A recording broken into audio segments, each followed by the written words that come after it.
नमस्कार, recipes bye जयूमध्ये आपलं स्वागत आहे। आज आपण करणार आहोत लिंबाचं गोड लोणचं। यासाठी मी इथे 12 लिंब घेतले आणि अशा पद्धतीने आपल्याला लिंबू चिरायचे। ही 2 टोकं त्याचं मधून चिरायचे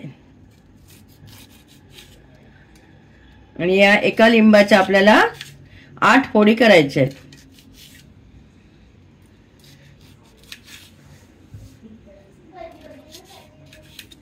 हे बघा,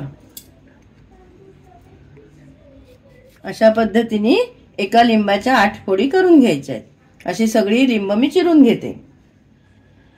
हे बघा, ही आपली लिंब चिरून झाली आहेत। ही लिंब मी स्वच्छ धुवून अगदी कोरडी करून घेतली होती। इथे कुठेही ओलसरपणा नको। हा एक स्टेनलेस स्टीलचा डबा घेतलाय। यात आपण आता अर्धी वाटी मीठ घालून ठेवूया। ज्या वाटीने आपण लिंबाच्या फोडी मोजल्या त्याच वाटीने अर्धी वाटी मीठ घेतलंय। अर्धी वाटी मीठ म्हणजे 6 टीस्पून मीठ आहे। हे टीस्पूननी अशा पद्धतीने मी भरलंय। 6 टीस्पून मीठ किंवा अर्धी वाटी।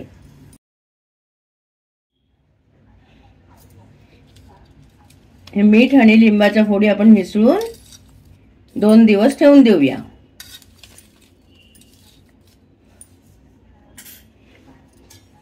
हे झाकण लावून ठेवते आणि इथे डबा मोजायसाठी घेतलेली वाटी किंवा चमचा हे सगळं अगदी कोरडच घ्यायचंय। आता हे 2 दिवस असंच मिठात ठेवूया आपण। आता लिंब चिरून त्यात मीठ घालून आपल्याला 2 दिवस झालेत। आपण परवा मीठ घालून ठेवलंय। आता आजचा 3रा दिवस आहे। हे बघा, आता आपण हे लोणचं उपासाचं करतोय म्हणून हे मीठ लावलेलं लिंबू आहे। यात मी 1 टीस्पून साधं तिखट घालते। आपापल्या आवडीप्रमाणे तिखट घालावं, फार तिखट करू नये। आणि रंगासाठी म्हणून मी 1 टीस्पून काश्मीरी तिखट घालते।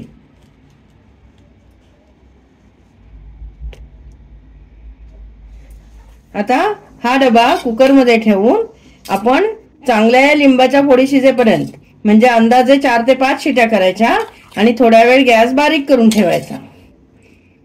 अशा रीतीने या फोडी आपण शिजवून घेऊया। डब्याचं झाकण घट्ट लावून घ्यायचंय। हा असाच डबा ठेवायचा आहे झाकणासकट। आणि आता याला आपण 4-5 शिट्या आणि मग थोडा वेळ बारीक करून ठेवूया गॅस। आणि थंड झालं की मग आपण यात साखर मिक्स करणार आहोत। आता आपल्या कुकरच्या 5 शिट्या झाल्यावर मी 7 मिनिटं गॅस बारीक करून ठेवलेला आणि 7 मिनिटांनंतर पुन्हा 1 शिटी झाली आणि आता गॅस बंद केलाय। आता हा कुकर पूर्णपणे थंड झाला 7-8 तासानंतर की मग आपण उघडून त्याच्यात साखर घालूया।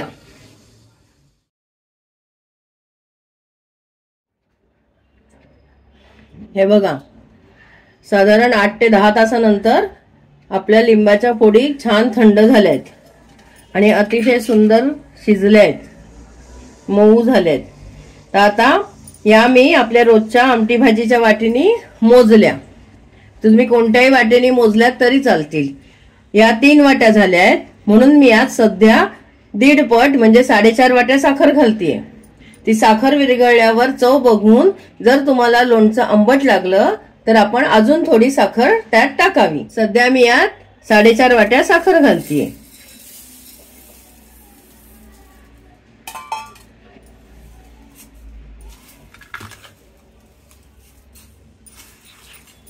साखर अगदी पूर्णपणे विरघळल्यावर सुद्धा आपण नवीन साखर घातली तरी ती सुद्धा विरघळते। हे बघा, आता आपली साखर यात घालून झालीये। आता ही साखर जेव्हा विरघळेल तेव्हा आपण याची चव बघायची आणि जर आंबट वाटलं तर थोडी अजून साखर घालावी आणि नाही तर साखर विरघळल्यावर लोणचं छानपैकी काचेच्या बरणीत भरून ठेवावं।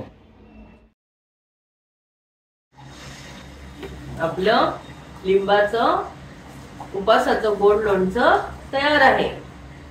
आपण लिंबाच्या लोणच्यात साखर घालून आता 24 तास होऊन गेलेत, त्यामुळे साखर बऱ्यापैकी विरघळली। तर आपण साखर घातल्यानंतर दर 2-4 तासांनी तळापासून लोणचं ढवळायचे। आता यात जर थोडीशी साखर वाटत असेल राहिली असं, तर हे लोणचं आपण बाटलीत भरल्यावर पण ती हळूहळू विरघळणारच आहे। आणि जर तुम्हाला असं वाटलं की लोणच्यात साखर कमी झालीये, थोडं लोणचं आंबट लागतंय, तर तुम्ही अजून थोडी साखर बरणीत भरल्यावर घातली तरी चालेल।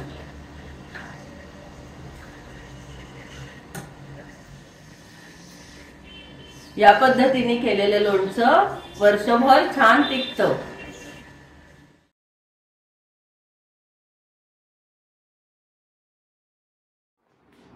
नक्की करून बघा, अभिप्राय कळवा, जास्तीत जास्त शेअर करा आणि चॅनल सबस्क्राईब करायला विसरू नका।